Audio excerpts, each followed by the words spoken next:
Manchester United 1, Luton Town 0. The game ends with Manchester United, most importantly, getting the 3 points, only 5 points behind Spurs, and climbing the table, I guess you can say, is the positive. There were positives. I thought Onana was really good again. I think he's had 5-6 consistent performances in a row since that penalty save. I thought Maguire was absolutely phenomenal. There's question marks about still our attackers can't score goals. The goal comes through Lindelof. Big question marks about the control on midfield, but I do think that Bruno Fernandes had quite a good game. I do think that Mason Mount had a good game. And I do think for the most part, it was one of our better performances. I just think it's the matter in which we're winning is still not particularly convincing because I'm in two minds about this game. I'm like, this is boring. We're just beating Luton 1-0. But at the same time, I'm thinking, well, if Garnacho scored, if Rashford scored, and if Hojlund scored, we win that game 4-0. We missed 4 big chances. On another day, we win that game 4-0. And if you win the game 4-0, you don't go saying that was boring. You scored 4 goals. So I'm in like a weird mindset about it. It's like we're not really creating chances, but then we are creating chances and we're not finishing the chances. But I guess we're just not creating the right kind of chances. It's kind of hard to explain how I feel about that performance. But I did look at some of the statistics here, and I have to say, we only beat Luton by 1 goal, and a lot of people will be negative about that. However, Luton obviously did take points off Liverpool the other day. Luton are a pretty decent side, as we sort of seen this season, taking points off the likes of Liverpool, and I think they had a bit of confidence going into that. And the one thing I will say is when we just scraped to win versus Burnley, and we just scraped to win versus Sheffield United, I felt like we deserved to lose those games. Like Burnley and Sheffield United actually bossed us at parts. The one positive I'll take from this game is while we scraped to win,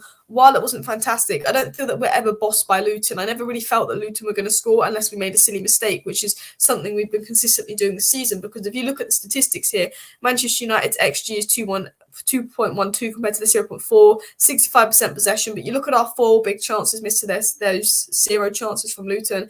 It does feel like actually it's a game that we scraped by 1-0, and it feels like we're begging for the game to get to the end because we're scraping this win. But then at the same time, you look at it and go, well, actually, we actually should have been 2-0 up. We should have been 3-0 up with those last 10 minutes to go. And had we been 2-3-0 up, maybe we've been more confident in playing better football rather than this boring football at the end. Now, I do want to talk about individual player performances, but Garnacho's brother actually tweeted this here. And I don't know if you can see it because it's quite small there, but there's Rashford's chance there. He should have scored.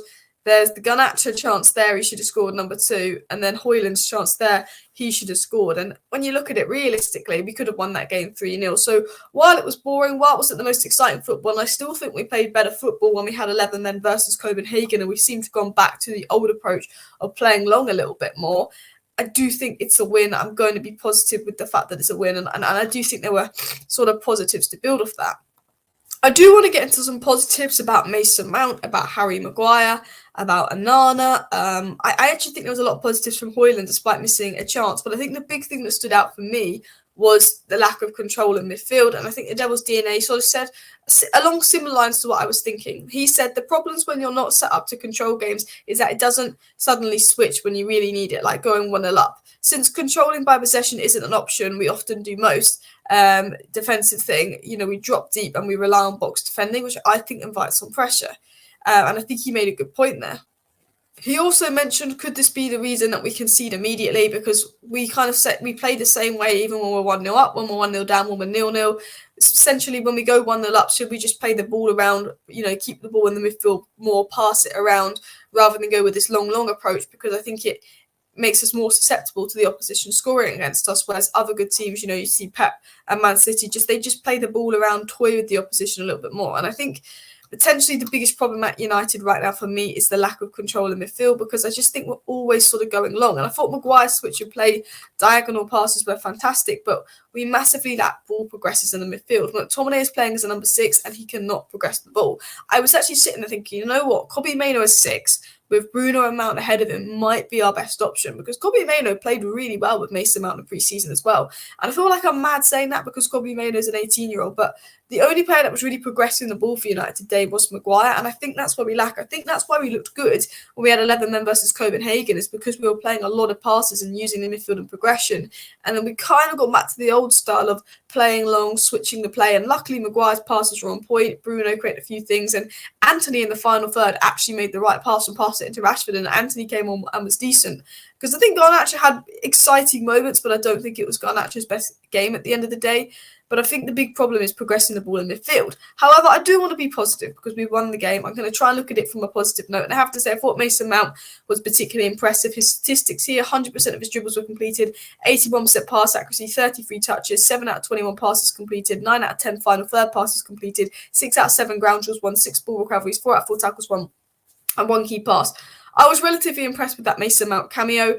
I'm going to be very lenient when I judge Mason Mount because of injuries, lack of minutes, and he's going to take time to get him flowing, especially in this team that lacks consistency. But for the most part, I was very, very happy with Mason Mount's performances.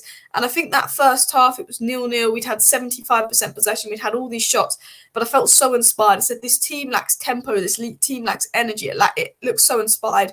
But at least Mason Mount brought some tempo and energy to that second half, which wasn't brilliant.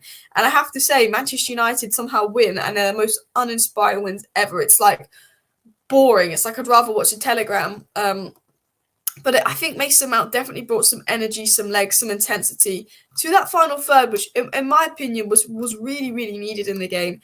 And I'd like to see more of Mason Mount. I saw enough from his performance to go, you know what, I want to see a lot more of you. But I want to talk about my man of the match because, you know me, I wanted Maguire sold in the summer. I didn't think he's good enough to beat United. But consistently, again, another good performance from Harry Maguire as well. 91% pass accuracy, 8 passes into the final third, 9 out of 13 long balls. When I'm looking at Harry Maguire's performances, I'm not only looking at clean sheets, the fact that he could have won maybe a penalty or two. I think it would have been soft, but the foul on Maguire was no different to Hojlund's foul on Rodri, but Man United agenda, VAR. I'm not interested in talking about VAR today.